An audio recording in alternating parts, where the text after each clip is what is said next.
Ok. Re-shalom. D'accord.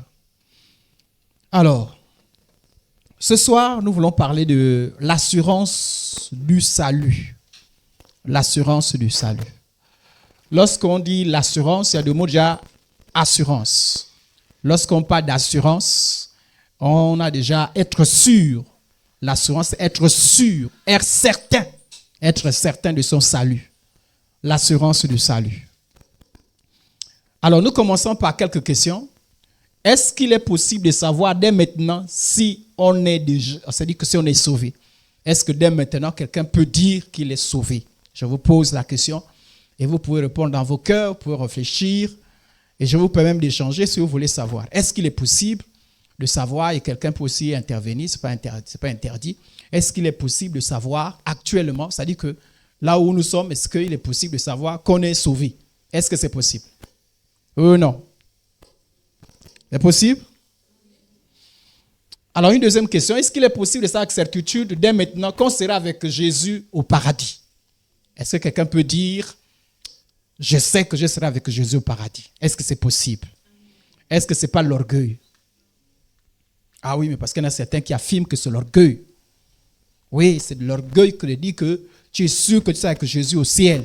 Personne ne peut savoir, car à la dernière minute, on ne sait jamais. On n'a jamais entendu de tels discours? Jamais? Ah, moi j'ai même des gens qui t'interdisent. Ils disent non, faut pas, personne ne peut savoir. On lutte. Et on verra au dernier jour. On ne peut pas savoir si on sera avec Jésus. On sera avec Jésus au ciel. Parce qu'on ne sait jamais. À la dernière minute. C'est de ça que nous voulons parler. Donc certains chrétiens, par fausse modestie, je suis d'avis avec vous qu'on peut savoir si oui ou non on est sauvé. Si oui ou non on sera avec Jésus. C'est possible. Mais attention aussi, à cette réponse-là, il y a aussi la fausse assurance qui guette les croyants. Amen. Et nous allons parler de cette fausse assurance-là. C'est-à-dire que quelqu'un peut penser être sauvé, mais tandis qu'il n'est pas. Voilà pourquoi il est important de s'assurer que son assurance-là vraiment vient du Saint-Esprit. Amen. Donc, commençons par les premiers extrémistes chrétiens qui disent qu'on ne peut pas savoir. Pour eux, ils sont modestes, ils sont humbles. On ne peut pas savoir. Dieu seul le sait. Dieu seul sait si on est déjà sauvé ou pas. Dieu seul sait si on sera avec lui au ciel ou pas. Personne ne peut dire ça. Si tu dis ça, c'est de l'orgueil. Voilà, donc, j'ai dit, c'est la fausse modestie. C'est la fausse modestie. Et c'est de l'ignorance. Pourquoi? Mais parce que la Bible est écrite, certains écrits de la Bible sont écrits justement pour nous amener à croire dès maintenant qu'on est sauvé et qu'on sera avec Jésus. Et nous allons vouloir lire par exemple le premier texte. On va le lire ensemble. Je vous écris, 1 Jean chapitre 5, le verset 13. Je vous écris ces choses, afin que vous sachiez, que vous avez la vie éternelle. Vous qui croyez au nom du Fils de Dieu. L'apôtre Jean dit, je vous écris afin que vous sachiez. Dès maintenant. Le temps qui est employé, c'est pour dire, dès maintenant, il faut que vous sachiez. Amen, amen. Ce n'est pas la parole de Dieu. Donc nous, on ne colle qu'avec la parole de Dieu. Donc l'apôtre Jean, certainement va faire à des gens qui doutaient. Ah, est-ce qu'on est sauvé? Peut-être qu'on n'est pas sauvé. Il dit, je vous écris afin que vous sachiez que vous avez. Est-ce qu'on a dit, est-ce que vous aurez? On a dit ce que vous avez. La vie est... Et il précise de qui il s'agit. Vous qui croyez au nom du Fils de Dieu. Amen, amen. Voilà. Donc il dit, ce n'est pas tout le monde. Il dit, vous qui croyez au nom du Fils de Dieu. Afin que vous sachiez. Donc, ce n'est pas de l'orgueil que de dire, j'ai la vie éternelle. On ne dit pas, j'aurai la vie éternelle. À l'époque, je faisais une confusion. Je pensais que la vie éternelle, c'est l'existence éternelle. Non, non, non. La vie éternelle, c'est la vie de Jésus. Elle commence maintenant. Même si on ne voit pas en quoi, on ne voit pas en quoi elle est différente de la vie qu'on avait avant. Parce qu'on a accepté Jésus. On n'a pas vu physiquement que les choses ont changé, n'est-ce pas? Il n'y a pas quelqu'un qui a grandi tout d'un coup, dès que tu as dit, je te reçois comme Seigneur personnel, boum, tu as grandi. Ou ta peau a changé. Ou bien, je ne sais pas. Peut-être qu'il y a un bras qui a pris une autre forme. Non, non, non. Physiquement, on ne change pas. Mais sur le plan spirituel, des choses qui se sont déroulées. Alléluia. Et parmi ces choses-là, il y a aussi la vie éternelle qui a été implantée à nous. La vie éternelle, c'est la vie de Jésus. Alléluia. Et cette vie est définie comme étant éternelle. Elle commence maintenant et elle ne s'arrête jamais. Amen, amen. Parce que ce n'est pas l'existence éternelle. Hein, parce que même les païens vont vivre éternellement. Mais eux, on appelle ça la mort et la séparation avec Dieu. C'est bon, on a compris? Parce qu'à l'époque, je disais, oh, même les païens vont vivre éternellement. Et je disais, ils ont la vie éternelle, mais la vie éternelle en enfer. Ils n'ont pas la vie éternelle.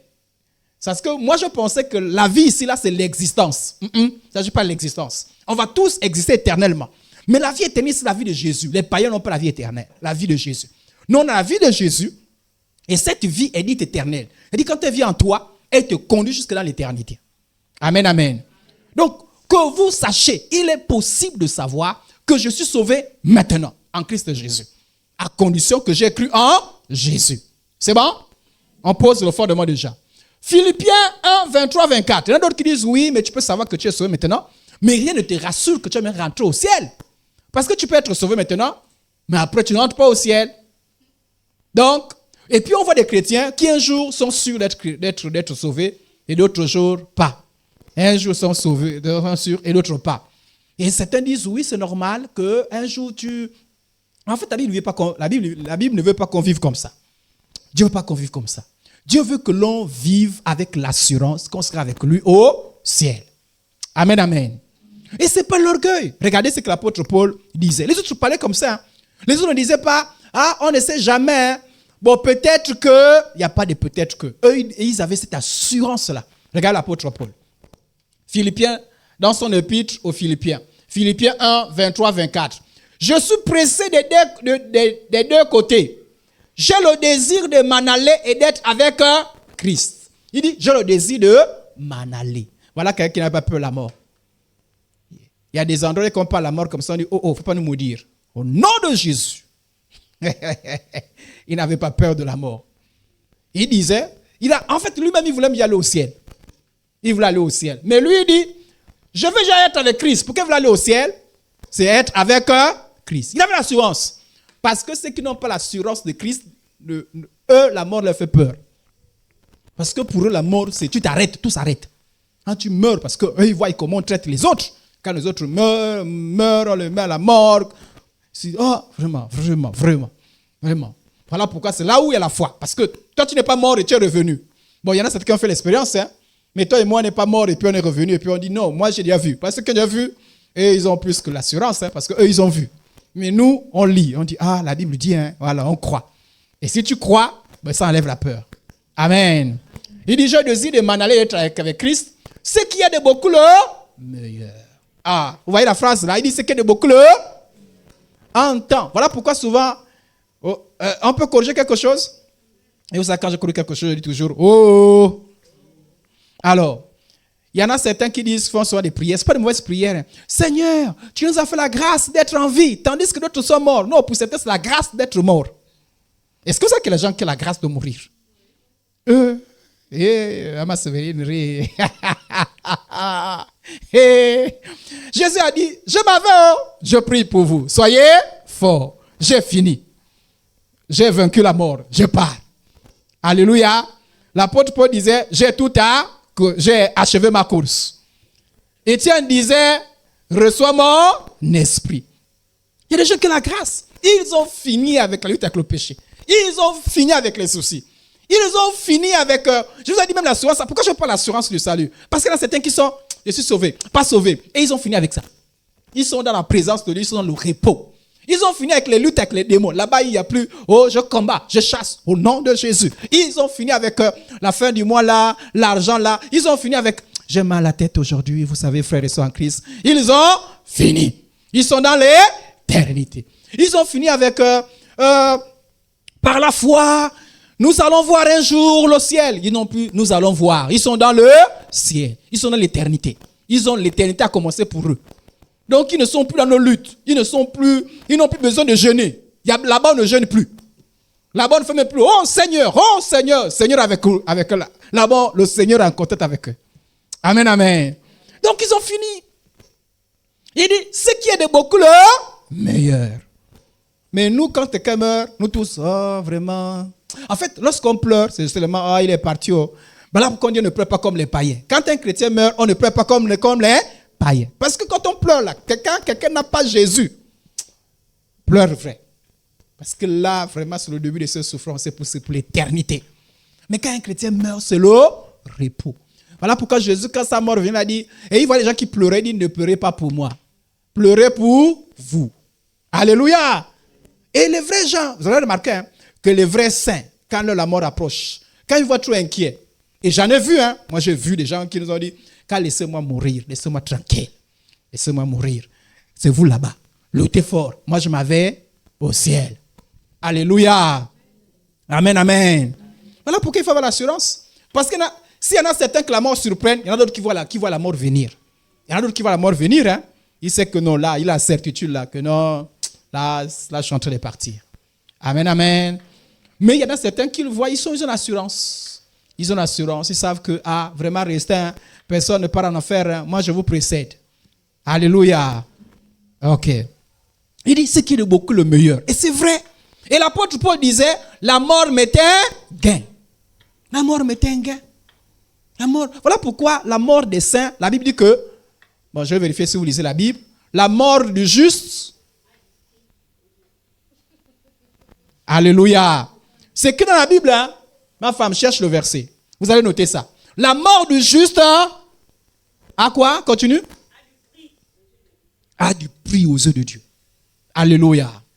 Alléluia. Alléluia. Parce que le juste, la mort du juste, c'est pas comme la... Voilà pourquoi même les sorciers, quand ils tuent, c'est-à-dire quand ils vont tuer, je ne sais pas qu'il en a un service. C'est fini, ils rentrent au ciel. Amen, amen. Voilà pourquoi même Satan parfois, quand tu as la foi en Jésus, Satan même parfois il dit, si on tue là, on le rend service. Laissez-le vivre. Je vous dis. Parce qu'il voit, tu as une telle foi. Alléluia. Voilà. Satan embête trop ceux qui sont trop dans la peur de la mort. C'est-à-dire qu'il vous agace avec... Parce qu'il sait que si tu meurs, tu es vraiment un vrai enfant de Dieu, tu vas rentrer au ciel. Donc la seule chose qu'il fait, c'est t'embrigader avec la peur de la mort. Te tourmenter, te troubler. C'est là où il gagne. Lui, c'est cette peur-là. Mais sinon, la mort, il sait que tu meurs là, tu vas au ciel. Par contre, ce qui le réjouit, c'est la mort du païen. Parce qu'il sait que le païen, ils vont se retrouver en affaire. Donc, ce qui est de beaucoup le meilleur. Mais à cause de vous, l'apôtre Paul voulait rester sur la terre. Pourquoi? Il dit, à cause de... Il est plus nécessaire que je demeure dans la chair. Somme combien? Donc, ceux qui notent, notez ça. La mort du juste a du... Oui? Voilà. Amen, amen. Ok. Donc, l'apôtre Paul disait que lui voulait rester à cause de l'œuvre de Dieu. Nous, on veut rester sur la terre à cause de quoi? Un jour, j'ai prié pour un monsieur qui avait tellement bu. Il a bu. Il a bu. Et un jour, et après boire, il est tombé. Et il s'est dit, je vais me relever quand je me dessoulé. Mais quand il s'est dessoulé, les pieds ne fonctionnent plus. Amen, amen. Ça dit qu'il se dessoule, les pieds ne fonctionnent plus. Et quand on l'amène pour prier pour lui, et il criait quoi? Il dit, mes enfants, ma femme, oh. Il y avait une maman qui disait que toi là, quand tu crier Jésus, toi tu es en train de crier les enfants et la femme. Toi tu veux rester sur la terre à cause de quoi? Est-ce qu'à cause des enfants, de la femme, du mari, du travail? Ça, ce n'est pas des vraies raisons spirituelles. On reste pour Dieu. Et les autres choses après. Amen, amen. Voilà, mais les spirituels, ceux qui ne sont pas spirituels ne comprennent pas ça. Oh. Ok, avançons. Oui, il est possible de croire qu'on est réellement sauvé, car le salut découle de la foi sans les œuvres. Romains 3, 28. Car nous pensons que l'homme est justifié par la foi, on peut encore être sauvé par la foi, sans les œuvres de la loi. Tu crois, tu es sauvé. Tout le monde sait ça, non? On croit en Jésus, on est... Voilà, ce n'est pas les bonnes œuvres qui sauvent. Pas parce que je ne mens plus, je ne vole plus, ce n'est pas ça qui sauve. C'est bien, mais ce n'est pas d'abord ça qui sauve. Amen. Voilà pourquoi le brigand à la croix, dès qu'il a dit « je crois », sauvé. Est-ce qu'il a eu le temps de faire du bien? Il n'a pas eu le temps de faire du bien, mais pourtant il a été sauvé. C'est ça la grâce de Dieu. Alors, maintenant écoutez bien. Nous rentrons dans l'assurance du salut. C'est bon ensemble? Ok, nous rentrons dans l'assurance du salut. Où se situe le problème par rapport à l'assurance du salut? Toutefois, le salut n'est pas une idéologie, ni une philosophie, ni une simple croyance, mais une véritable expérience. Maintenant, je vous explique. Lorsqu'on est sauvé, ce n'est pas seulement une pensée. Je suis sauvé, point. Le salut, c'est une expérience. C'est-à-dire qu'il y a quelque chose qui se passe dans ta vie. Ça a commencé par la confession. Mais cette confession-là a créé des choses dans ton cœur, dans ton âme, dans ton esprit. Et ces choses-là doivent se manifester à l'extérieur. Il faut que tu recherches les signes de cette chose-là. Quand tu as planté sur une graine que tu as mis, pour savoir que ça a marché, il faut que la graine germe. Alléluia. Si elle ne germe pas, c'est que la graine n'a pas marché. Donc, le salut, c'est une expérience qui doit avoir des signes. Parce qu'on parle de l'assurance du salut. Donc, c'est que j'ai la conviction que je suis sauvé. L'expérience, Dieu la connaît. Mais nous, on a besoin des signes. On a besoin des signes. Et la Bible parle des signes. Si dans ta vie, tu n'as pas les signes du salut, c'est que tu dois te poser des questions. Alléluia. Parce que les signes viennent te renforcer, viennent te rassurer que j'ai réellement sauvé. Que ce que tu crois là n'est pas une simple philosophie. Donc le salut, c'est pas je crois, je suis sauvé, point. Non, c'est une expérience. C'est quelque chose qui s'est passé. Et cette chose-là, comment ça s'est passé à l'intérieur. Voilà pourquoi le jour qu'on reçoit Jésus, il n'y a rien. Pas besoin de tomber. Pas besoin de crier. Pas besoin de pleurer. Tout cela, il n'y a parfois pas toutes ces choses-là. Mais pourtant, c'est une vraie expérience. Mais cette expérience-là doit avoir des signes. S'il n'y a pas de signes, alors pose-toi des questions. Alléluia. Voilà. C'est important. Voilà pourquoi c'est important de se rassurer. L'assurance du salut. Ce n'est pas une simple idéologie. Ce n'est pas une simple philosophie. C'est une expérience. Et une expérience qui a des conséquences. Mais toi, tu dis que tu es sauvé. On ne voit aucun signe. Qu'est-ce qui te rassure? On va voir ça au fur et à mesure. Accepter Jésus n'est pas une simple confession. Elle est une expérience spirituelle réelle. J'insiste sur le mot réel. Qui bouleverse totalement une personne de l'intérieur vers l'extérieur. Quand tu es sauvé, il y a des choses qui se passent dans ton cœur, dans ta vie. Ça commence à l'intérieur, ça va à l'extérieur. Plusieurs signes attestent la réalité de cette expérience et participent à renforcer l'assurance du salut. Alors, commençons par le témoignage. Ce qui témoigne que tu es vraiment sauvé. On commence par le témoignage de la conscience. La conscience, c'est une partie de l'âme. Elle témoigne. Bon, il y en a certains qui la situent sur l'esprit. La Bible ne fait pas trop de distinctions et tout ça. Là, on ne va pas faire des bagarres là-dessus. La conscience, c'est donc une fait partie de l'être humain, de l'homme intérieur. 2 Corinthiens chapitre 1, le verset 12. Car ce qui fait notre gloire, écoutez bien ce que l'apôtre Paul dit. Ce qui fait notre gloire. C'est ce témoignage de notre... Le témoignage de qui? Le témoignage de notre... Le témoignage de notre... Donc ça veut dire que la conscience rend témoignage. Il dit ce qui fait notre gloire. Le témoignage de notre conscience, ce qui fait notre gloire. Ça dit c'est cela qui nous donne la joie. C'est cela qui... Ça dit que quand on est là, on se sent épanoui. C'est le témoignage de notre conscience. Ce que je vais faire ressortir à l'intérieur, c'est que la conscience rend témoignage. De quoi nous allons voir? Dans leur cas, la conscience en est quel témoignage? Il dit de notre conscience que nous sommes conduits dans le monde. Et surtout à votre égard, avec sainteté et pureté devant Dieu. C'est-à-dire que leur conscience leur disait, leur conscience témoignait en eux qui marchent dans la sainteté et dans la pureté.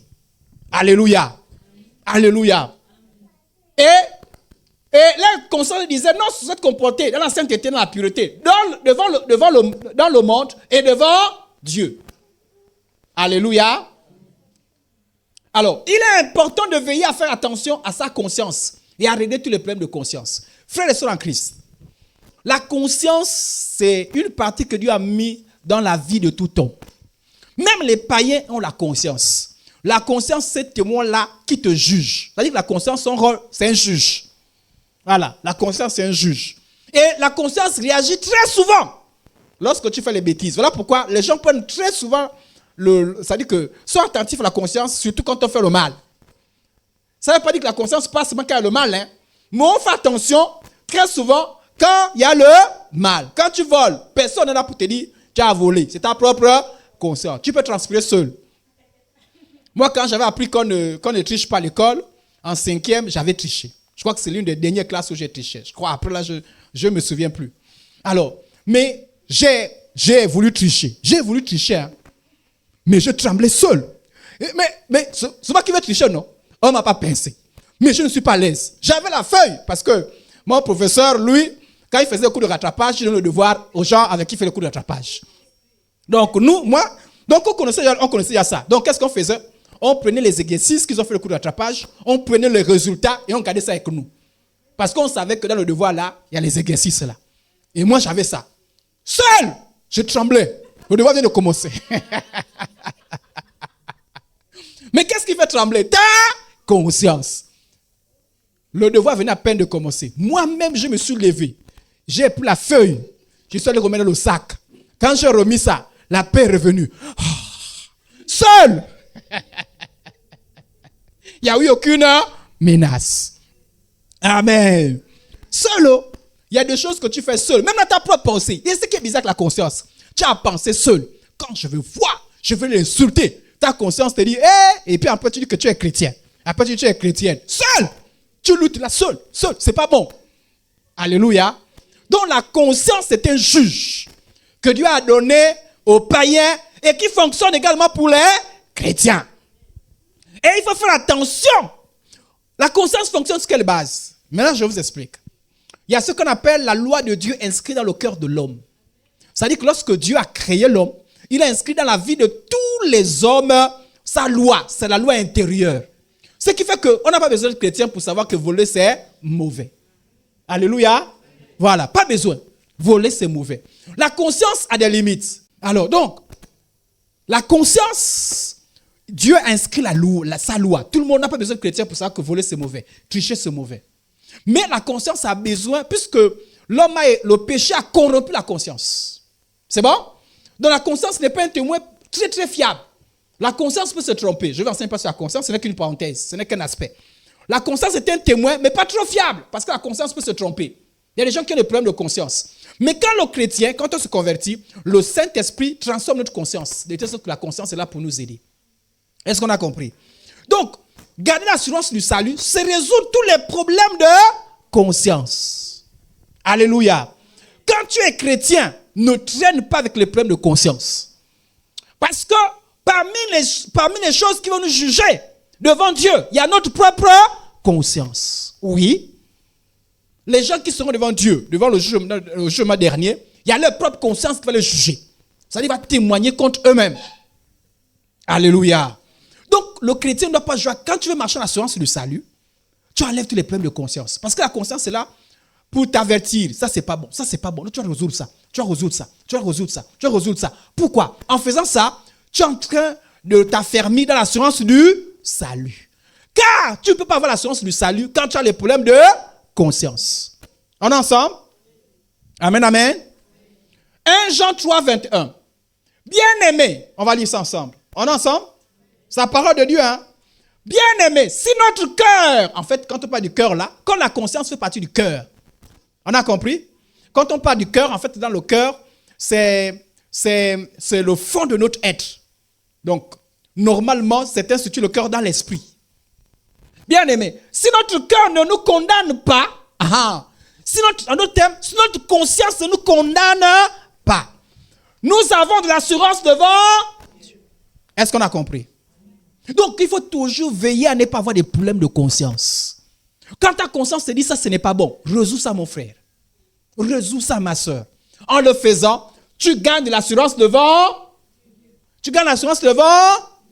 Parce que quand tu n'as pas l'assurance, nous, à l'époque, quand on faisait la délivrance, on nous avait dit que les démons peuvent quitter là-bas, peuvent rentrer chez toi quand tu as le péché. C'est comme ça qu'on a enseigné. C'est pas tout à fait vrai, mais c'est pas aussi tout à fait faux. Mais on avait peur. Donc, quand tu veux faire la délivrance, les démons train de se manifester. Tu regardes ton cœur, oh Seigneur. Et même parfois, tu laisses les autres. Tu dis, oh Seigneur, pardonne mes péchés parce que là, tu me vois là, je me suis énervé là, parce que tu as peur. Parce que ta conscience te reproche quelque chose. Or, lorsque ta conscience ne te reproche rien, tu peux faire la délivrance avec assurance. Tu peux prier avec assurance. Alléluia. Même si on dit que tu vas mourir sur place, tu peux regarder quand on dit à quelqu'un, la mort est en train d'arriver. Sans réflexe, c'est quoi? C'est demander pardon, non? Par rapport aux accusations de sa conscience. Amen, amen. Donc, Frères et sœurs en Christ, si vous allez vous donner un conseil, ne laissez jamais les problèmes de conscience dans votre cœur. Vraiment, c'est un conseil. Ne laissez jamais les problèmes de conscience. Résolvez les problèmes de conscience. Quand ta conscience t'accuse, parce que entre toi et ta conscience, personne ne t'a accusé. Résolvez ça. Résolvez ça devant Dieu. Et quand vous êtes incapable de résoudre ça, appelez quelqu'un. Dites, j'ai un problème de conscience. On ne marche pas avec les problèmes de conscience. Parce que ça tue l'assurance. Tu es sans assurance. C'est-à-dire que c'est là où tu te dis, même quand on dit, tu vas mourir, tu ne sais pas, tu ne sais pas. Et parfois, certains, c'est à la dernière minute qui disent, ah, vous me voyez là, j'avais insulté quelqu'un, j'avais ceci. Pourquoi? Parce que la conscience est de tourmenter. Un enfant de Dieu marche dans l'assurance. N'est jamais le problème de conscience. Regardez bien. Job 27, 6. Je tiens à me justifier et je ne faiblirai pas. Mon cœur, autrement dit, on peut encore dire comment? Ma conscience ne me fait d'erreur sur aucun de mes... Voilà comment doit être le chrétien. Ça dit qu'on te voit, tu n'as pas de problème de conscience. On dit sainte, tu n'as aucun problème de conscience. Amen. On dit prie, tu n'as aucun problème de... Impose les mains, pas de problème de conscience. Tu sais que le Saint-Esprit, tu n'as pas accès au Saint-Esprit. Mais quand tu as des problèmes de conscience, le problème c'est que les gens traînent des problèmes de conscience pendant des jours, des semaines. Quand tu as un problème de conscience, résous ça automatiquement. Et mon enseignement, ce n'est pas comment on résout ça. Parce que, en fait, c'est par la repentance. Il faut te repentir, il faut réparer. Il y a la repentance, il y a la réparation. Dis comme ça, je dis ça vaguement comme ça là. Donc, il faut réparer ça. Et parfois, c'est un problème de conscience, tu as besoin d'aller te confier. Parce que les problèmes de conscience, c'est... Parfois, tu as beau confesser, tu as beau te repentir, c'est là. Alléluia. C'est là, il faut aller confesser. Alléluia. Ok. Voilà, je vais dans un autre texte. Et j'aime bien le texte là. Et vraiment, je prie souvent le Seigneur que mon cœur soit comme le psalmiste. Il dit à Dieu, hein, si tu sondes, chacun doit être capable de dire ça. Si tu sondes mon cœur, si tu sondes ça dit tu fouilles. Il dit à Dieu, si tu fouilles, tu cherches. Et il dit à quelle période? Hein? Si tu le visites la nuit. La nuit on dort, non? Voilà, on est comme inconscient. Si tu le visites la nuit. Si tu éprouves, on a vu les épreuves, non? Ça dit que tu me secoues. Si tu as un problème, si tu cherches, tu ne trouveras rien. Ma pensée n'est pas autre que ce qui sort de ma... Autrement dit, je ne suis pas hypocrite. Cherche. Fouille dans mon cœur. Dieu, tel que tu me vois là, c'est tel que je suis dans mon cœur. Ah oui, parce que j'ai les vrais hypocrites. Hein? Ah oui, parce que le problème, c'est que ta conscience te connaît. Moi, je ne te connais pas. Parfois, même ta femme ne te connaît pas. Ton mari ne te connaît pas. Ton parent ne te connaît pas. Mais ta conscience te connaît. Mais lui, il dit, comme Dieu connaît aussi toutes choses, il dit à Dieu, si tu fouilles, pur, les enfants doivent être comme ça là. Les enfants doivent être comme ça. Les enfants de marchent comme ça, sans problème de conscience. Les chrétiens, en vivant comme ça là, tu marches dans l'assurance du salut. Vous savez, on a dit que l'enlèvement, un signal donné, les chrétiens vont monter. Bon, c'est rapide, hein? Mais imaginez que ce n'était pas rapide. Imaginez que c'était, puisqu'on dit, en un clin d'œil. Donc, à peine une fraction de seconde, c'est fini. Tout est fini. On ne voit plus que les conséquences de l'enlèvement. Mais imaginez que ça faisait même 1 minute. On n'entendait pas. Il y a des gens qui devaient dire, oh Seigneur, regarde, hier, non? Tu vois, hier, hey. Ça dit, on va dire, donc, on est ensemble, là, tu as encore les problèmes comme ça, là. Tu as encore les problèmes comme ça. Mais, Dieu dit, la Bible dit, c'est un signal de donc il n'y a pas le temps. Et il y a des morts aussi qui arrivent, tu n'as pas le temps. Il y a des gens qui pensent qu'ils maîtrisent tout. Non, je peux trimballer mes problèmes de conscience. Dès que je sens la mort venir, je demande pardon. Non, la mort ne t'avertira pas. Tu ne vas pas. Coco, confesse. Vous voyez, avant, dans les assemblées à laquelle je suis passé, on annonçait la Sainte Seine. Dimanche prochain, Sainte Seine. Préparez-vous. Donc, quand tu sais que, ne m'embêtez pas. Dimanche, il y a Sainte Seine. Je n'insulte pas. Pardon, ne m'énervez pas. Il y a la Sainte. Mon cœur doit être à cause de la Sainte. Et le pasteur de la ville a dit, je suis en train de fabriquer les hypocrites. Parce qu'ils ne se préparent lorsqu'il y a la Sainte Seine. Quand après la Sainte Seine, vraiment, ils se permettent d'insulter, de faire ce qu'ils veulent. Donc, on n'annonce plus. Quand vous venez, Sainte Seine. Alléluia. Donc, le chrétien, et moi aussi, j'ai remarqué ça à l'époque. Quand on dit, tu vas prêcher. Pardon, ne m'embête pas. Non, je n'ai pas envie de parler. Parce que tu me vois, je suis en jeûne, je vais prêcher, je ne veux pas pécher. Mais normalement, le chrétien, tous les jours, doit être sans péché. Oh! Oh! Voilà. Il ne faut pas seulement dire, non, là j'ai une campagne, une grande campagne. Je vais affronter les démons. Donc là, vous me voyez là. Je ne parle plus. Je ne pêche plus. Mais ça, c'est un peu l'hypocrisie. Pardon. Ce n'est pas spirituel. Parce que tous les jours, tu dois faire ça. Je ne pêche plus. Je ne fais rien. Alléluia. Parce que Dieu peut te surprendre et dire tout de suite, lève-toi, chasse le démon. Lève-toi, prêche l'évangile. Ne dis pas, attends d'abord. Attends. Je veux d'abord, parce que tu me vois là. La colère que j'ai là, il faut que je résous ça. Ça veut dire que tu n'es pas prêt. Amen. Donc, un conseil, résolvez tous les problèmes de conscience. En le faisant, tu as l'assurance du salut. Parce que les problèmes de conscience empêchent l'assurance du salut. Frères et sœurs en Christ. C'est-à-dire qu'il se peut que vrai, tu as le salut en toi. Mais quand ta conscience t'accuse, les problèmes de conscience rendent même malade. Ça te rend malade. Vous savez ça, non? Ça rend malade. La conscience, ça peut me tuer. Tu peux maigrir. Je dis, c'est comment, frère? Non. Tu as un gros problème de conscience.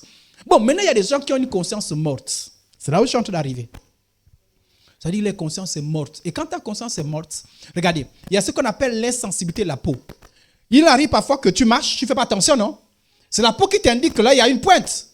Et parfois, tu es au début, tu es en train de marcher, et puis tu sens quelque chose qui te blesse, paf, tu retires. Parce que tu as été sensible, la pointe n'est pas trop s'enfoncer. Amen. Mais c'est qu'il y a des gens qui souffrent d'insensibilité. C'est-à-dire que leur peau ne leur donne plus d'informations. Ils peuvent mettre le pied sur le feu, il n'y a plus rien. Vous savez ça, non? Non, il n'y a plus rien. C'est-à-dire qu'il va seulement constater qu'il s'est brûlé. Mais il n'a pas senti la sensation de chaleur. Quand ta peau est comme ça, tu es en danger. C'est-à-dire que tu ne constates que les dégâts. Tu n'as pas senti la chaleur. Parce que la peau nous donne l'information que, hé, il y a le feu là, retire vite le pied. Mais quand tu ne sens rien, c'est comme ça la conscience. Quand ta conscience est morte, tu ne constates que les dégâts. C'est-à-dire que tu ne réagis plus. Et il faut éviter de tuer la conscience. Comment? Avoir une conscience pure en tout temps et en toutes circonstances, dont l'assurance et la paix. Voilà pourquoi la Bible dit, heureux ceux qui ont le cœur. Autrement dit, heureux ceux qui ont une conscience. Je vais reprendre. Heureux ceux qui ont le cœur. Autrement dit, avec le mot conscience, heureux ceux qui ont une conscience, car ils verront. Quand tu as la conscience pure, tu as l'assurance. Amen. Donc, pourquoi, frères et sœurs en Christ, un chrétien doit vivre dans l'assurance? Frères et sœurs en Christ, ce n'est pas la peine de venir à l'église, je ne vis pas dans l'assurance de salut. Comment on peut venir à l'église, on ne sait même pas si on est sauvé, on ne sait pas si on ira au ciel. Ça, c'est quel genre de vie chrétienne? Un chrétien vit dans l'assurance. Et l'une des choses qui renforce ton assurance, c'est avoir une conscience pure. Et on a dit, heureux. Parce qu'ils n'ont pas de doute. Tu n'as pas, peut-être que. Tu es sûr. Tu sais que mon cœur est pur devant Dieu. J'ai cru en Jésus. Mon cœur est pur. Donc je suis sauvé. Amen. Alors, ça c'est la première chose. Alors, j'ai dit ce qui suit. Attention, frères et sœurs en Christ, il ne faut pas tuer la conscience. On va revenir, je crois, là-dessus. L'autre chose qui nous aide à renforcer notre assurance, c'est quoi? C'est le miroir, moi j'ai appelé ça le miroir de la parole de Dieu. Face au miroir de la parole de Dieu. La parole de Dieu est comme un miroir. Et voilà pourquoi il est écrit, sanctifie-les par ta vérité. Ta parole est là. À l'époque, quand j'étais zélé, on parlait de la sanctification. Et moi, on m'avait appris que c'est le sang de Jésus qui sanctifie, ce qui est vrai. Donc, quand on disait, priez pour la sanctification, je ne faisais pas mention. Je vois pas. Et puis on disait, la parole de Dieu sanctifie. Je ne voyais pas en quoi la parole de Dieu sanctifie. Je ne comprenais rien. Parce que le sang de Jésus, j'imaginais les choses. Vous savez, l'imagination, hein? J'imaginais quand on dit, le sang de Jésus te purifie. J'imaginais le sang de Jésus qui coule, qui me lave. Parce que ça, moi, je comprenais ça. En fait, j'imaginais ça dans ma tête. Je vois le sang de Jésus qui me lave. J'étais sale. Et puis ça me lave. Et la parole, je ne voyais pas. La parole de Dieu me lave. Me lave comment? Elle me lave comment? J'avais du mal à voir comment la parole de Dieu me sanctifie. C'est plus tard que j'ai compris comment la parole de Dieu sanctifie. Il y a quelqu'un qui connaît comment la parole de Dieu sanctifie? Quelqu'un peut m'expliquer comment la parole de Dieu sanctifie? Oh non, enseignement. Oh, ne m'abandonnez pas. Oh. Personne ne veut être seul. Donc si je suis seul là, quelqu'un connaît, peut expliquer comment la parole de Dieu sanctifie? Alors vous dites, pasteur, explique déjà, toi aussi. Ah, moi explique après, on va savoir si c'est vrai, si c'est ce qu'on a pensé, si c'est vrai ou pas. Alors, je vais continuer. En fait, la parole de Dieu sanctifie comment? Regardez, lorsqu'on est païen, on est dans des choses, c'est-à-dire que la conscience, elle est imparfaite. Elle nous aide, mais elle est imparfaite. Or, la parole de Dieu, c'est la vérité. Amen. La parole de Dieu ne ment jamais. Ta conscience peut être déréglée. Il y a des consciences déréglées. Je vais encore revenir tout à l'heure là-dessus, sur le déréglé de la conscience. Mais des consciences déréglées. Donc, la parole de Dieu est la vérité. C'est-à-dire que la parole de Dieu te permet de savoir que, oh, en fait, la parole de Dieu, c'est comme un miroir et qui te permet de savoir si tu es sale. N'est-ce pas? Oh, regardez quand vous réveillez le matin. Quand vous appelez ça comment? Vous appelez ça comment? C'est qui sort au niveau des yeux. Les châssis, non? Parfois, tu ne sais pas, non? Parfois, je prends un devant les gens. Tout le monde te regarde seulement au niveau des yeux. Il n'y a que toi qui ne sais pas. Tu es là. Oh, bonjour. Et puis, je te regarde comme ça. Il y a souvent certains qui ont peur. Ah, si je dis là, mieux. Il y a d'autres qui regardent. Oh! Parfois, tu regardes. Oh, mais pourquoi tu regardes bizarrement? On t'envoie les châssis là. Parfois, c'est bien sorti. Hein? Et puis, comment tu sais ça? Tu vas devant le miroir. Ça prend le miroir que tu dis, oh, Seigneur. Oh! Et parfois, tu as même bavé. Hein? La bave, ça fait ça. Tu t'es réveillé 9h. Et puis le frère dit ce qui est trop zélé, à 9h est venu chez toi. Et puis tu es, oh, pasteur Idriss, tu es sauté avec tout ça. Tu as parlé. Quand tu as le miroir, tu dis, oh Seigneur, Seigneur. Oh, yo. C'est le miroir qui t'a dit comment tu étais. Alléluia. Le miroir te dit comment tu es. Et c'est le miroir qui permet d'arranger. N'est-ce pas? C'est le miroir qui te dit, hé, enlève ça. Et que le miroir ne se trompe pas. Hein? Voilà, le miroir te dit exactement. C'est ici, c'est à droite, c'est à gauche. Enlève ça. Mets un peu d'eau sur le miroir. Et la parole de Dieu comme un miroir. Parfois tu es sale, tu ne sais pas que tu es sale. Et la parole de Dieu, en t'indiquant ce qu'il faut enlever, te sanctifie. Ça dit, te rend saint. Alléluia. Vous savez, il y a des choses que moi je faisais à l'époque, je pensais que c'était correct. Moi, quand on disait, oui, Dieu veut la fidélité. Voilà comment je raisonnais. Je n'ai pas pratiqué ça, mais je raisonnais comme ça. Je disais, bon, si tu as une copine et que tu es fidèle à la copine, tu es fidèle. Dieu veut la fidélité. C'est quand je suis venu que j'ai appris que la fornication, il n'y a pas la fidélité. Quand tu forniques, même si tu forniques à une seule personne, c'est un péché. Moi, je me disais, je suis fidèle. Si un jour le pasteur venait et disait, ceux qui sont fidèles, je vais dire, moi, je suis fidèle. Bon, si j'étais rentré dessus, c'était seulement au niveau de la pensée. Je n'étais pas rentré à l'intérieur. Mais qu'est-ce qui m'a redressé? La parole de Dieu. Donc la parole de Dieu, en te donnant des informations, te sanctifie. Ça dit, la parole te dit exactement, ça c'est mauvais, ça c'est pas mauvais, ça c'est mauvais. Vous savez, des choses parfois qu'on fait, on pense que c'est bien. C'est la parole de Dieu qui te dit, et le jour, il y a même certaines choses quand tu apprends, le jour que tu apprends que c'est mauvais, c'est là où tu te dis, donc c'est mauvais. Regardez par exemple les gens qui font les prêts par intérêt. Parfois, ils ne savent pas que c'est un péché, hein? N'est-ce pas, non? Et quand tu vas à l'église, tu penses que non, je prospère, j'ai un truc là. Et puis à l'église, on dit, prêt par intérêt, péché. Tu dis, oh Seigneur, mon Dieu. Ça veut dire, tu sens la honte. Tu dis, heureusement Seigneur. Et ceux qui aiment la parole, le même jour, tu reparles les choses. Ça, c'est ceux qui aiment la parole. Ceux qui aiment la sainteté. Ceux qui n'aiment pas la sainteté là. Ceux qui s'en foutent de leur salut là. N'arrange pas les choses. Donc la parole de Dieu vient pour nous sanctifier. Et la parole de Dieu, en nous sanctifiant, nous donne l'assurance du salut. Alors, comment la parole de Dieu, je vais encore expliquer davantage, comment la parole de Dieu donne l'assurance du salut. C'est-à-dire que lorsque tu viens à l'église, on prêche la parole. Quand on prêche les choses, quand on dit par exemple, voler n'est pas bien, ton cœur te dit oui, tu ne voles plus. Mentir n'est pas bien, ton cœur te dit tu ne mens plus. C'est-à-dire qu'au fur et à mesure que tu écoutes la parole, ça te rassure. Ah oui, c'est vrai. J'ai les preuves de quelqu'un qui est converti. On appelle ça les fruits de la conversion. C'est-à-dire, la parole te dit, oui, tu as les fruits. Mais si on prêche fornication, oh Seigneur, oh Alléluia, Jésus, je suis à l'intérieur. Et tu ne sors pas.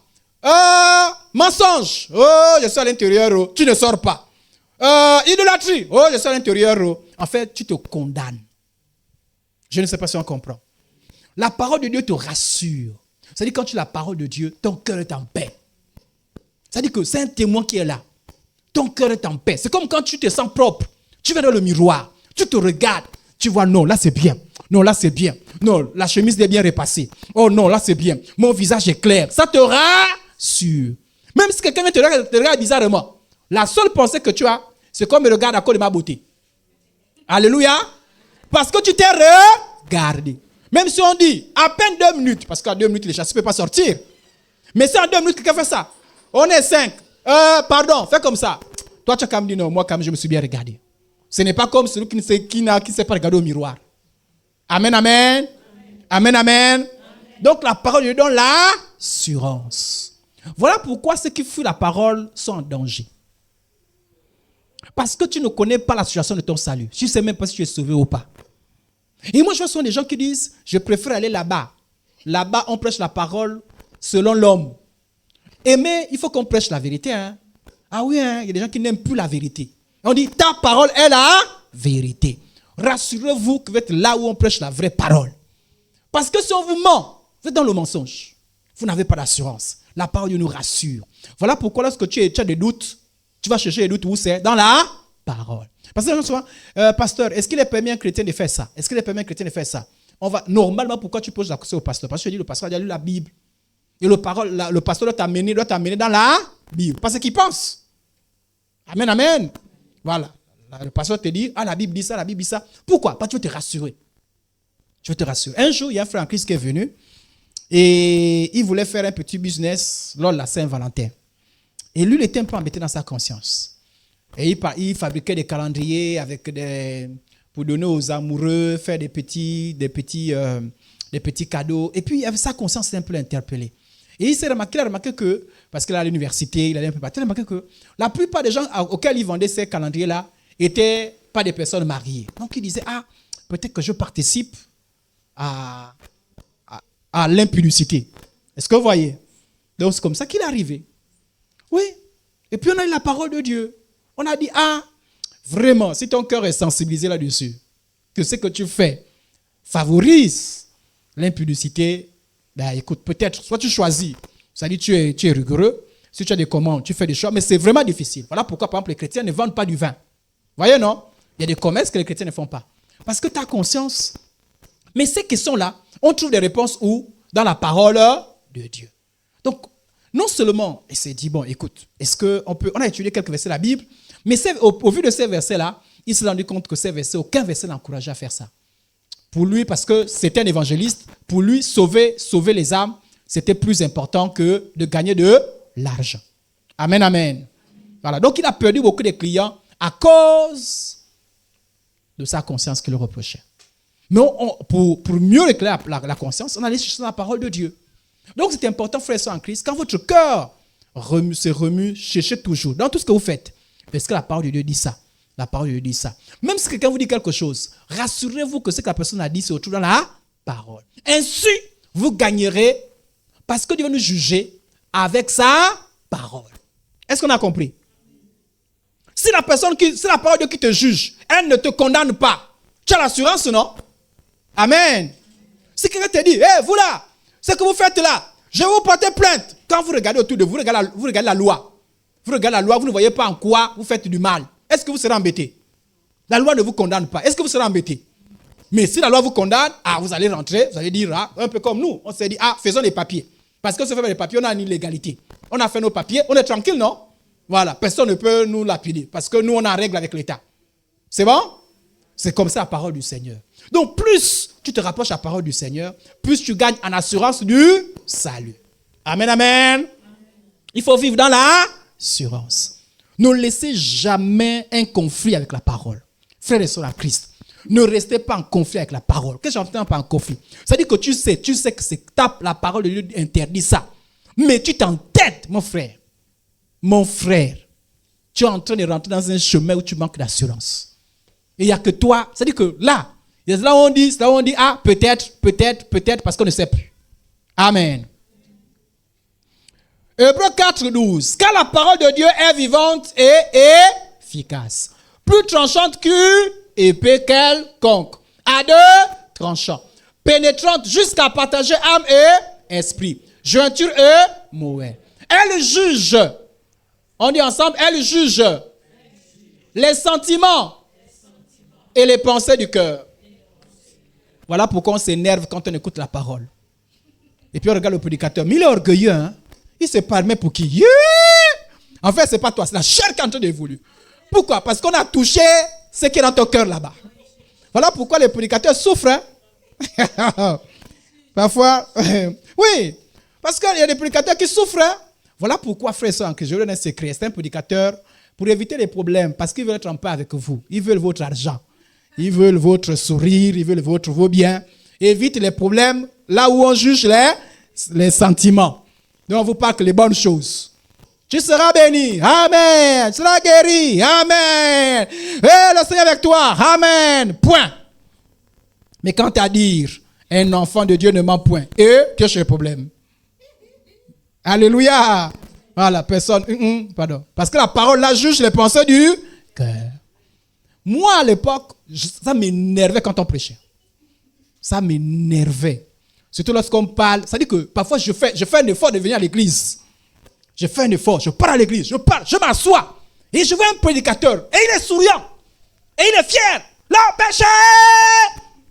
Les pensées impures. Voilà. Il m'énerve. Et parfois, il me fixe même. Je dis, toi et moi, on a un problème. Et il m'énervait. Mais ce qui était bien, c'est qu'à la fin, quand on dit prier, je m'avais mettre à genoux. Seigneur, délivre-moi. Alléluia. Je vous donne un conseil. Même quand la parole de Dieu t'énerve, ne laisse pas l'énervement t'emporter. Alléluia. Vous avez entendu parler du jeune homme riche? Il a été attristé, non? Et il est parti, non? Et Jésus a dit, hey, mon Dieu, voilà, il ne faut jamais vous attrister au point de partir. Donc même si ça t'énerve, dimanche prochain, reviens à l'église. Ne dis pas, je ne pars plus là-bas. Pardon. Pardon. Oui. Un jour, il y a quelqu'un qui est venu me voir. Il me dit, pasteur, je n'étais pas encore pasteur. On m'a appelé Respo. Respo, je veux te voir. Je veux te voir. Je dis oui. Il dit, toi là, tu viens parler de mes choses quand tu prêches. Je lui ai posé une question. J'ai dit, est-ce que tu as dit ça à quelqu'un? Il me dit non. Je lui ai dit, mais comment je vais savoir si c'était tes choses? Il dit non, mais quand tu parlais, tu me regardais. Je lui ai dit, mais je ne peux pas savoir. Je parle seulement comme ça. C'est des choses qu'on dit comme ça. Et si ça t'a touché, repens-toi.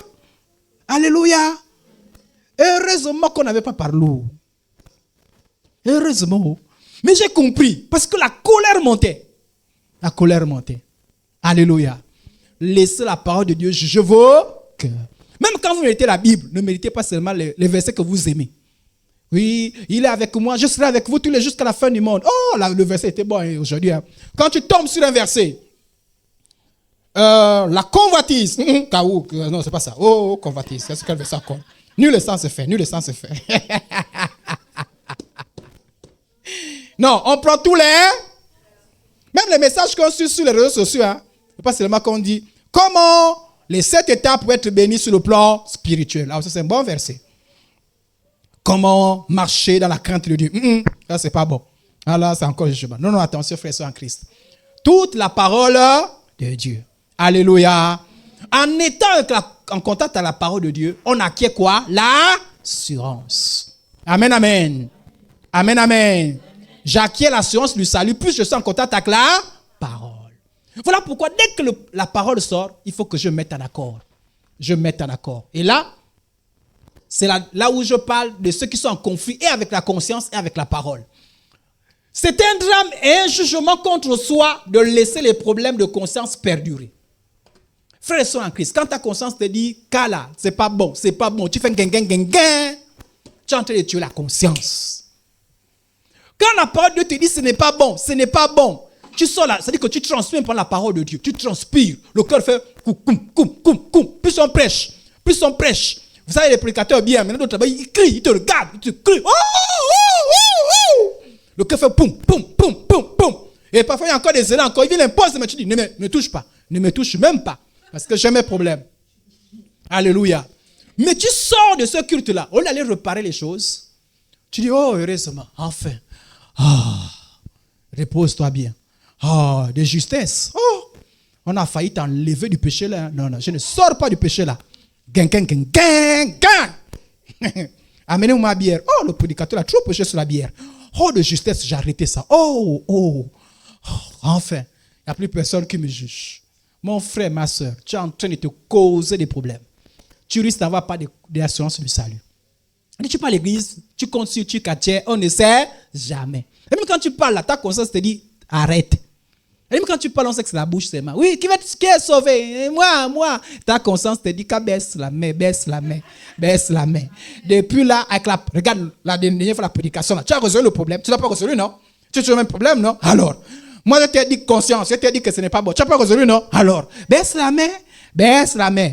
Donc, on ne sait jamais. Et on attend. Vous savez, on ne sait jamais se prendre des risques. Oh! Marcher avec on ne sait jamais. Moi, je peux marcher avec je ne sais. Si on ne sait jamais, moi je vais venir prêcher ici avec elle, on ne sait jamais. Ça dit, moi je vous prêche, on ne sait jamais. Je prie, regardez les intercesseurs, ils viennent prier ici là. Seigneur, touche. Tu pries pour les gens, on ne sait jamais. Les chantres, on vient, alléluia. Les gens sont la joie. La joie du Seigneur est ma force. Et tu es, on ne sait jamais. Tu viens balayer le temple. Tu donnes ton argent. Et on dit, on ne sait jamais. Tu fais tout ça là, avec je ne sais jamais. On ne fait pas ça. Alléluia. Tu fais sécurité, on ne sait jamais. Les choses de Dieu, il faut le faire avec l'assurance. Dimanche, tu peux aller chercher l'argent, non? Dimanche, tu peux aller chercher l'argent, non? Tu peux même dormir. Mais tu viens regarder le soir là. Tu peux rester à la maison, non? Mais tu es venu avec tous les risques. Tu as pris les taxis, avec tous les risques. Et puis tu es dans, on ne sait jamais. Ce n'est pas une bonne chose. Il faut se rassurer. Alléluia. Et il faut chercher cette vraie assurance-là. Quand tu es vraiment sûr, la parole ne te fait pas peur. La parole te permet, tu dis, oh Seigneur, merci. Oh mon Dieu, heureusement que tu as parlé. Hein. Oh, quelque chose veut rester à mon cœur. Quand ta conscience te reproche, oh, heureusement. Alors, voilà pourquoi on dit, heureux l'homme à qui l'Éternel n'impute pas d'iniquité. Et dans l'esprit, on peut remplacer ça par la conscience. Et dans la conscience duquel il n'y a point de fraude. Autrement dit, heureux l'homme qui, dans sa conscience, c'est pas bon. Frère et sœur en Christ. Quand dans ta conscience, quelque chose te dit ce n'est pas bon, arrête-toi. Cherche à résoudre ça. C'est un conseil que je te donne. Parce que sinon, tu es dans, on ne sait jamais. Et tu n'as pas d'assurance, tu manques d'assurance. Tu es dans, on ne sait jamais. Or, Dieu veut que tu marches dans l'assurance. Et dans l'esprit duquel il n'y a point de fraude. Et, écoutez bien, tant que je me suis tué, mes os se consumaient, je me sais toute la journée. Quand la parole te parle, tu étouffes.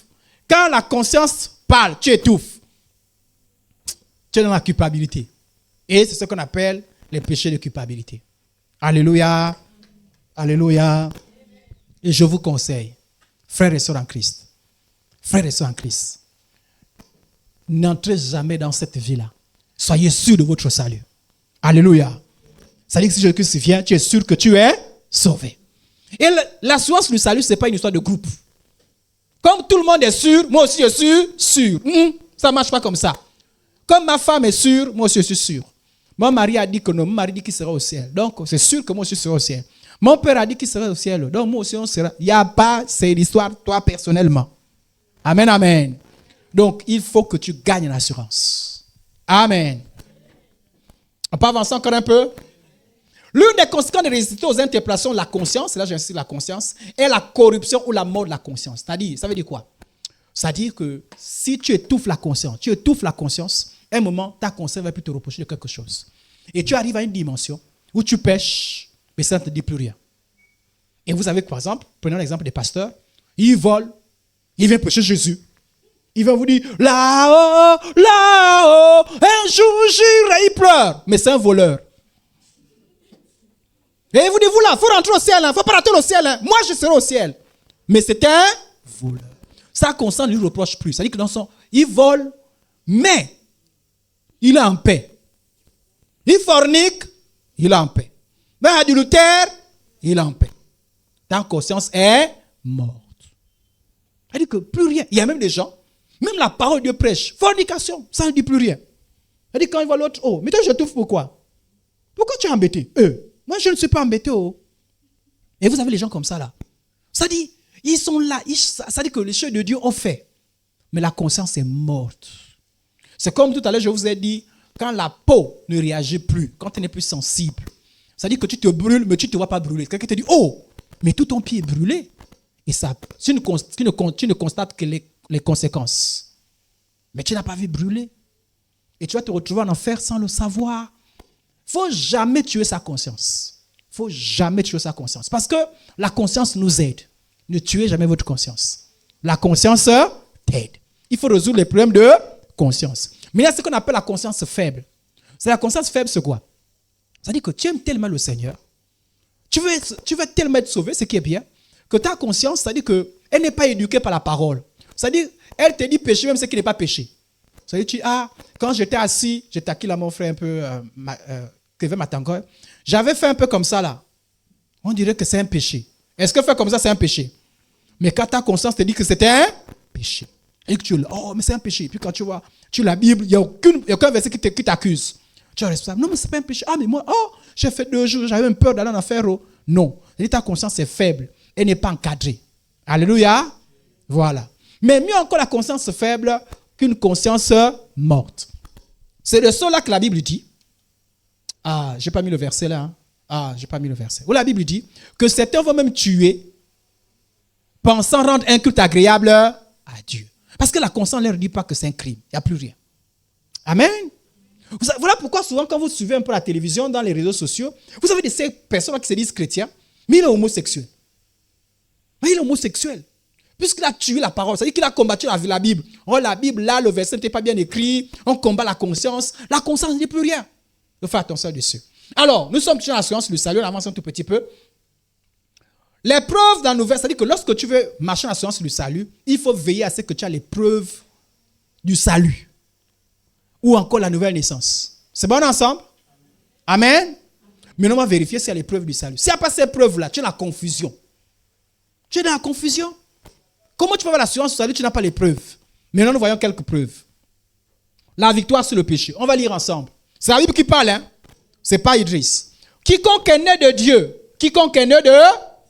C'est quand on est de Dieu qu'on a le salut, non? C'est ça, non? Quiconque est né de Dieu ne pratique pas le... Parce que la semence de Dieu demeure en... Et il ne peut... Parce qu'il est né de Dieu. Et notre verset, toujours dans 1 Jean chapitre 5. Là-bas, c'est 1 Jean chapitre 3, 9. Ici, c'est 1 Jean chapitre 5, verset 18. Nous savons quiconque est né de Dieu ne pêche point. Mais celui qui est né de Dieu, c'est gars lui-même, le mal ne touche pas. C'est-à-dire, l'un des signes, c'est que quelqu'un qui est né de Dieu, qui a le salut, n'aime plus le péché. Il peut pécher par inadvertance. En fait, le vrai mot, c'est pratiquer le péché. Il ne se donne plus au péché. Il ne planifie plus le péché. C'est-à-dire, le péché pour le surprendre. Oh Seigneur, pardonne-moi. Mais il ne planifie pas. Je vais pécher, puis je vais donner pardon. Non, il ne fait plus ça. Si tu remarques que tu es dans un péché continu, tu ne sors pas, qu'est-ce qui te rassure que tu es sauvé? Oh! Qu'est-ce qui te rassure que tu es sauvé? En fait, tu vis dans une vie de confusion. La Bible dit que ceux qui sont sauvés ne pratiquent pas le péché. Mais toi, tu demeures dans le péché. Qu'est-ce qui te rassure? C'est-à-dire que ton assurance, ça vient d'où? Alléluia. Ce verset dit, pour ça que quelqu'un est sauvé, il ne pratique pas le péché. S'il pratique le péché, c'est qu'il n'est pas sauvé. Toi, tu demeures dans le péché. Mais tu crois quand même que tu es sauvé. Qu'est-ce qui te rassure? Voyez un peu. Voyez un peu. Qu'est-ce qui te rassure? Tu as le devoir, tu as 4, 2, 1 sur 10. 0. Jamais même tu as tes 5. Mais tu crois que tu vas avoir la moyenne. On dit, mais toi, tu as quel problème? Non, je vais avoir la moyenne. Qu'est-ce qui te rassure que tu auras la moyenne? C'est quand tu as 9, 8, 6. On dit non, on monte, on descend. Peu importe les opérations qu'on fait là, j'ai la moyenne. C'est ce que la Bible dit. Ceux qui ne pratiquent pas le péché. Donc, en vivant dans la sainteté, on marche dans l'assurance du salut. On se rassure. Voilà pourquoi le chrétien qui a l'assurance du salut, il enlève le péché. Pas de confusion. Parce que le péché vient de semer la confusion. Je ne sais pas si on a compris. On dit que moi je vais être sûr de mon salut. Ce n'est pas l'absence du péché qui te donne le salut. Non, non, non, non. Je veux marcher en assurance du salut. C'est-à-dire que je veux renvoyer des signes. C'est-à-dire que des signes vrais. Et l'un des signes, c'est l'absence. C'est-à-dire que je ne pratique pas le péché. C'est bon? Donc, si dans ta vie, le péché te colle encore, tu es dans un péché conscient. Une fois, je vous ai dit ceci. Lorsque tu constates, écoutez-moi bien, lorsque tu constates, chez un vrai enfant de Dieu, quand tu es dans un péché, qu'est-ce qui t'arrive? Dieu te châtie. Dieu ne permet jamais que son enfant demeure dans le péché. Si tu es dans un péché à l'église, Dieu te parle, ta conscience te reproche, tu ne réagis pas. Dieu te châtie. C'est-à-dire qu'il y a comme un vent qui vient, tu ne vas pas respirer, tu vas te repentir. Mais si tu remarques, tu es dans un péché, tu es bien, tu es à l'aise, c'est sûr que tu n'es pas sauvé. Tu n'es pas sauvé. Alléluia. Et ça, c'est toi entre toi et Dieu. Hein? Ça veut dire que si un pasteur te dit que tu es sauvé, tu vis dans le péché, c'est un méchant. Il est contre toi. Voilà pourquoi les pasteurs, nous autres, hein, si un pasteur ne te parle que bénédiction, guérison, ce qui n'est pas mauvais, non? Bénédiction. Il ne te parle pas de sanctification, il ne t'aime pas. Souvenez-vous de ce que Jésus a dit. Ne vous réjouissez pas de ce que vous avez chassé les démons. Réjouissez-vous de ce que vos noms sont écrits dans le livre de vie. C'est ça l'assurance du salut. On fait toutes choses avec l'assurance du salut. Je cherche la bénédiction, je sais que je suis sauvé. Je cherche la guérison, je sais que je suis sauvé. Je fais toutes choses avec l'assurance du salut. Je sers le Seigneur, je sais que je suis sauvé. Mais c'est pas l'assurance du salut. Je fais tout ça pourquoi? Mais le païen, au moins, il est conséquent avec lui-même. Il est honnête avec lui-même. Je ne suis pas sauvé, je pars en enfer, je reste dans le monde. Il n'est pas bien, mais au moins, il est cohérent avec son discours. Mais toi, tu viens à l'église et tu te retrouves en enfer. Ça n'a pas de sens. Donc, quand tu es quelqu'un, la Bible dit revêtir l'assurance du salut comme un casque. Ça veut dire que l'assurance du salut ne doit pas nous quitter. Comme un casque. Ça protège tes pensées. Ça protège ton cœur. C'est là. Et protéger son cœur, c'est veiller à ce que tu ne sois pas dans le péché. En agissant ainsi, tu marches dans l'assurance du salut. Mais si tu as les petites combines, je pêche un peu, je me cache un peu. Ta sanctification dépend des gens. Quand les gens sont là, tu es saint. Ah, il arrive, elle arrive. La sœur Séverine aussi, elle a caressé chez elle, c'est quoi? Même la bien s'est versée. Partez, après, elle venait se renverser. Mais je vous ai dit, venez aussi vite, non? Hein? Depuis que je vous ai appelé. Maintenant, vous avez renversé la bière. Allez-y, prenez les 500 là. Achetez la bière, mais vous cachez. On espère qu'elle ne va pas trop durer. Parce qu'elle vient avec sa parole là, vraiment. Oh. Alléluia. Et tu viens, tu marches un chewing-gum, pas parce que vous mangez un chewing-gum, parce qu'on enlève l'odeur là. Sœur. Tu te moques de toi-même, oh. Est-ce que tu es sauvé? On ne va pas te sauver, oh. Tu te moques de toi? C'est au ciel, oh. Toi-même. Amen, amen. L'assurance du salut, c'est personnel. Amen. 1 Jean 5, 18. Et voilà pourquoi il faut faire attention. Si vous voyez quelqu'un, c'est-à-dire votre conscience sait que c'est un péché. Et quelqu'un vous dit, c'est des péchés clairs, hein, c'est clairement établi. Par exemple, la fornication, c'est un péché. Quelqu'un vous dit, non, c'est pas grave. C'est pas grave. Et c'est un homme de Dieu. Ne dites pas, on m'a dit que c'est pas grave, c'est pas de ma faute. Frère, sœur, il te rend un mauvais service. C'est-à-dire que tu as intérêt à suivre la parole que suivre ce qu'il t'a dit. Parce que c'est toi-même. Peut-être va se repentir après. Et vous ne serez plus ensemble. Toi, dans ta bêtise, toi, tu es parti en enfer. Donc, l'assurance du salut, c'est personnel. Amen. Nous savons quiconque est. L'autre chose, c'est la victoire. Donc, l'autre, c'est l'amour du prochain. Ça, là, beaucoup de chrétiens jouent avec ça. Beaucoup de chrétiens pensent que c'est un petit signe. C'est un grand signe. Je vais vous le dire. On est ensemble? Ouvrez vos yeux, hein? Oui, ouvrez vos oreilles. Ok. Je vous dis, ne blaguez pas avec ça.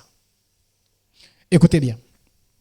Bien-aimés, aimons-nous les uns, car l'amour est de... Et quiconque aime est né de... Autrement dit, ce qui est né de Dieu aime les autres. Le signe que tu es né de nouveau, que le salut est là, et le signe que tu dois, c'est-à-dire que ce qui va te renforcer l'assurance, c'est quoi? C'est l'amour. Oh! Les chrétiens qui ont encore la haine, qui ont encore l'amertume, qui détestent les autres là. C'est pas biblique. C'est pas biblique. S'il y a l'une des choses que Dieu déteste, c'est quand on manque d'amour. Amen. Et ce qui est bizarre, c'est qu'il y a des gens même à l'église, la sœur ne se parle pas. Le frère ne se parle pas. Ou bien ensemble. Et quand les gens du protocole vous mettent ensemble, asseyez-vous ensemble. Ça dit que là, et si vous êtes encore zélé, une zélatrice comme Herblaine, attrapez-vous par la main. Et puis il y a une qui a oublié, qui s'est dit, oh, comme on a dit qu'attrapez-vous, l'autre tire la main. C'est quoi? N'attrape pas. C'est parce qu'on est à l'église que tu penses qu'on va s'attendre. Hein? On est ennemis jurés. Et puis on prend la Sainte Seine. Quelle hypocrisie. Quelle hypocrisie. Parfois, mais c'est les responsables. Hein? Les arbres qui ne se parlent jamais. Ils sont responsables. Hein? Ils ne se parlent pas. C'est critique. Ce n'est pas biblique. Vous irez en enfer. Je vous dis, Dieu ne blague pas avec ça. Il faut qu'on vous prêche beaucoup sur l'amour. Parce que c'est un vrai signe. Les gens pensent que le vrai signe, c'est la sanctification. Non, même l'amour. Parce que Dieu est amour. Et Dieu, dans son amour, a dit, aimez vos ennemis. Et les chrétiens, tordus dans leur esprit, ont dit, non, on aime celui qui t'aime. Ton ennemi, tu ne l'aimes pas et tu as raison de ne pas aimer. Ce n'est pas biblique. On a dit, faites du bien à ceux qui vous font du mal. Bénissez ceux qui vous maudissent. Oh! Non, c'est, vous savez, moi, quand mon père nous avait dit que quand il avait 35 ans, lui, là, il a fait du mal. Il a fait du mal, il a tapé un truc, il avait tout le dos bien blessé, même une cicatrice là, il est même mort avec la cicatrice. Il avait dit, jamais vous ne parlez à ceux-là. Donc, on a décidé que ceux-là, jamais. Voilà pourquoi il a dit montez. J'ai dit, toi là, je ne montrerai jamais. Tu ne montrerai jamais dans ta voiture. Toi, tu ne montrerai jamais dans ma voiture. Et tu vois des histoires bêtes à dormir debout. Tu es chrétien ou tu n'es pas chrétien?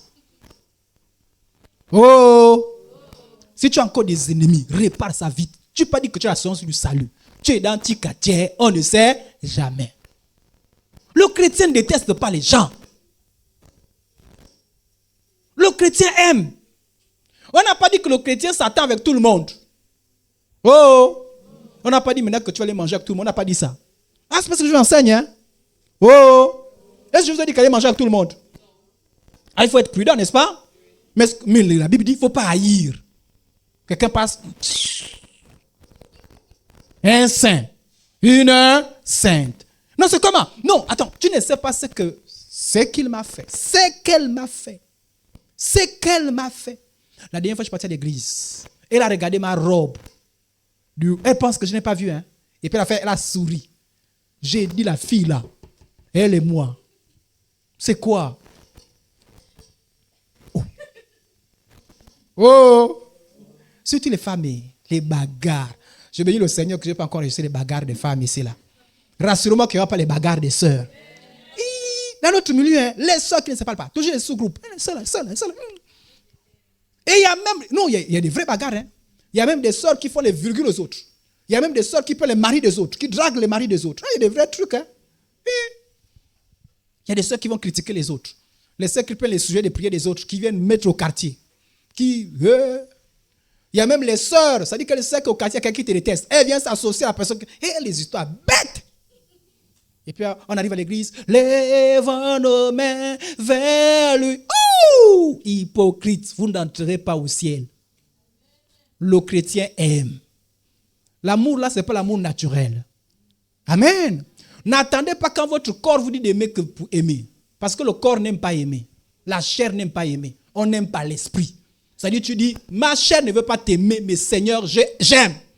Amen. Oui, tu dis, Seigneur, mon cœur l'avait maudit la personne. Mon cœur veut que la personne meure même tout de suite. Là, point. Mais au nom de Jésus, par obéissance, je choisis que la personne soit bénie au nom de Jésus. Ah, aimer, ce n'est pas facile. Hein? Ne pensez pas que quand vous allez aimer, votre corps est là. La personne va faire du mal. Voilà pourquoi l'amour que Dieu nous donne, ce n'est pas l'amour naturel. Amen, amen. Donc, arrêtez-moi vos histoires.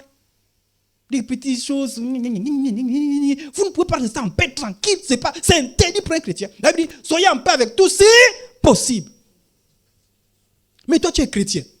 Tu as des problèmes avec tout le monde. Dans ton quartier, dans ton lieu de travail, à l'église, partout. Et tu as touché sur la personne. Moi, tu me vois là, je n'aime pas les problèmes. Oh. Tu me vois là, je n'aime pas les problèmes. C'est les gens, je ne sais pas ce que j'ai fait aux gens. Dans ma famille, tout le monde est contre moi. À l'église, que je pensais être bien, tout le monde est contre moi. La seule personne que moi, avec qui je passe, c'est le pasteur. Mais commençant par sa femme, jusqu'à... au travail, tout le monde est contre. Tu as un problème. Au nom de Jésus. Il faut qu'on t'impose les mains. Et là, il faut que... Ça ne soit pas des gens comme nous. Il faut quelqu'un qui te bouscule la tête. Les gens, quelqu'un qui t'impose, mais te bouscule la tête. Ce n'est pas que c'est l'onction. Il faut quelqu'un comme ça qui te bouscule. Et tu tombes à cause de vertige, pas l'onction. Ah, tu as un gros problème. C'est quoi cette histoire? Sois en paix avec tout le monde. Alléluia. Cultive la paix. Alléluia. Mais toi, tu as des problèmes avec tout le monde. Oh, j'ai un petit cœur. Quel chrétien qui a un petit cœur? Oui, Bouni. Les choses anciennes sont. Les choses anciennes sont. Les petits cœurs sont. Il y a des gens qui disent les choses anciennes sont passées, sauf les petits cœurs.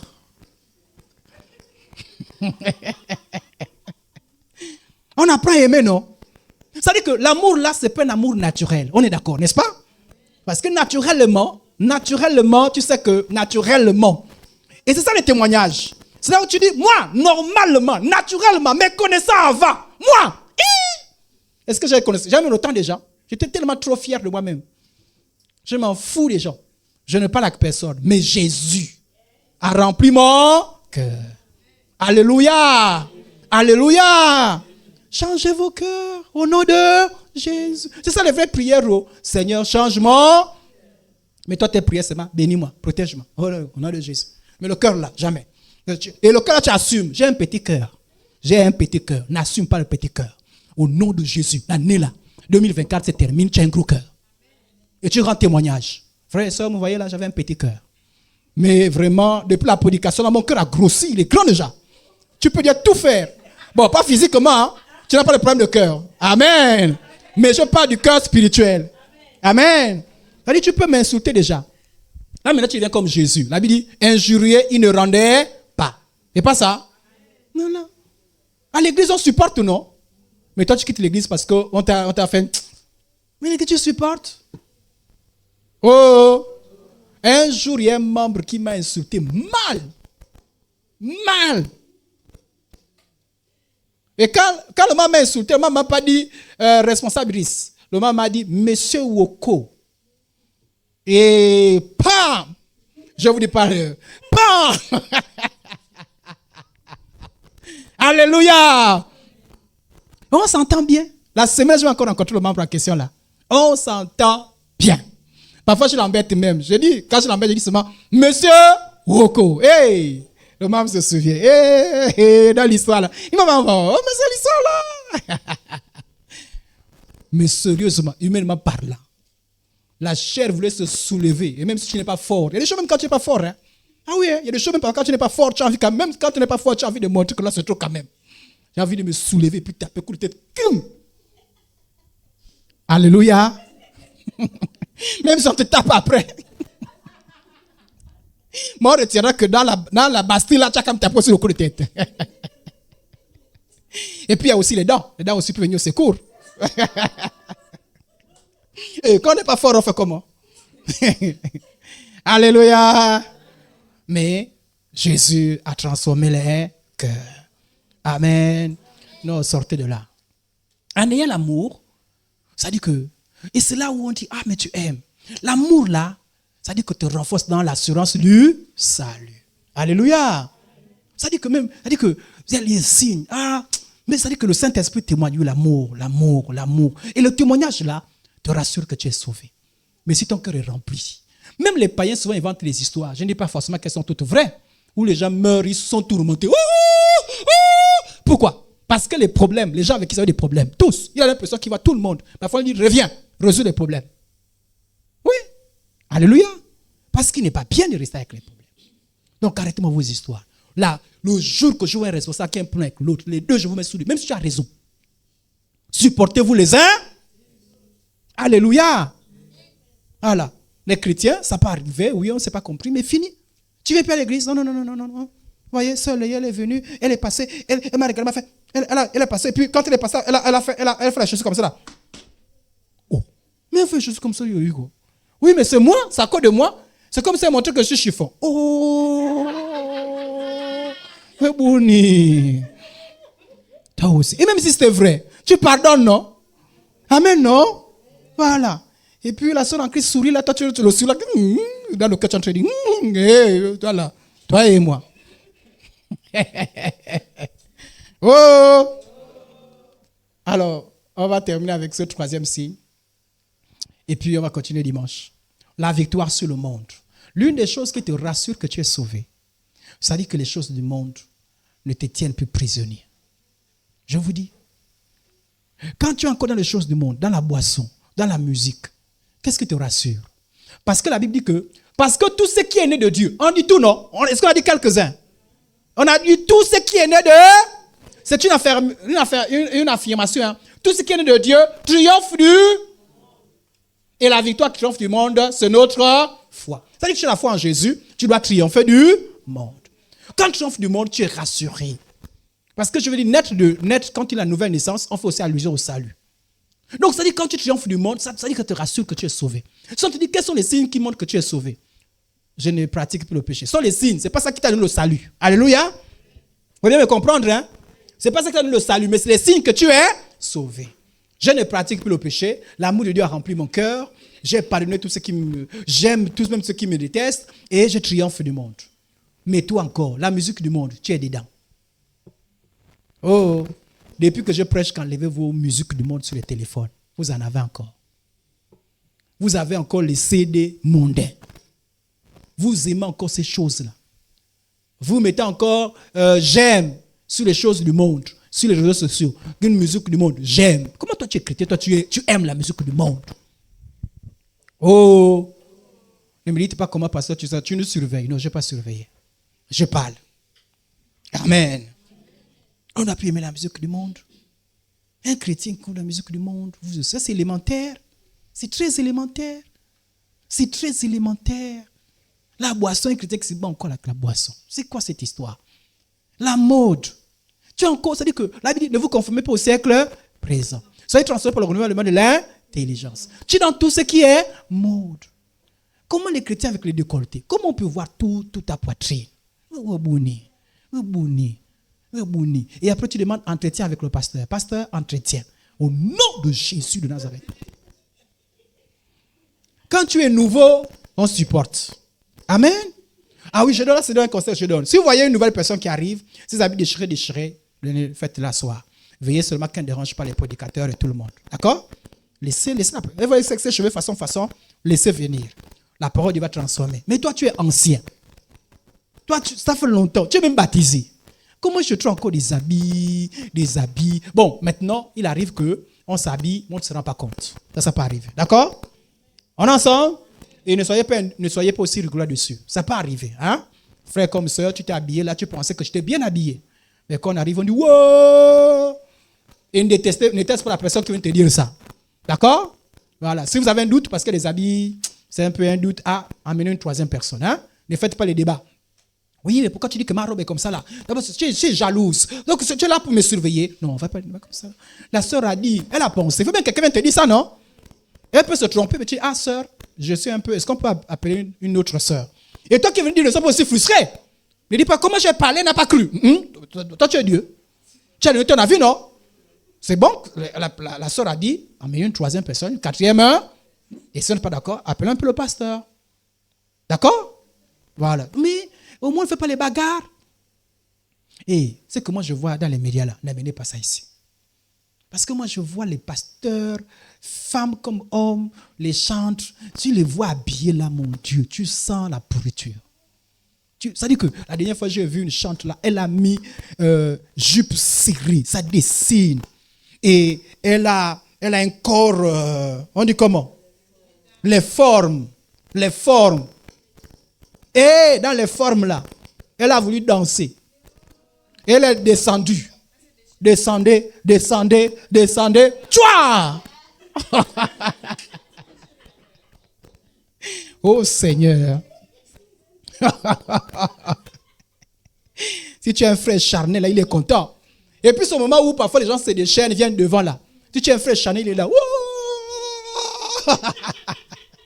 Sans celle là, c'est pas l'onction. Hein? C'est pour dire.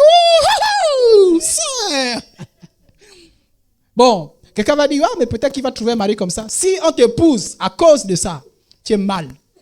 Si on t'épouse à cause de l'impudicité que tu es en train d'envoyer là, tu es mal. Il faut qu'on t'épouse à cause de la vertu, à cause de la sainteté. Alléluia. Alléluia. Oh. Alors, sœur, ne dis pas, mais si moi je ne m'habille pas aussi bizarre comme ça qu'elle m'épousait.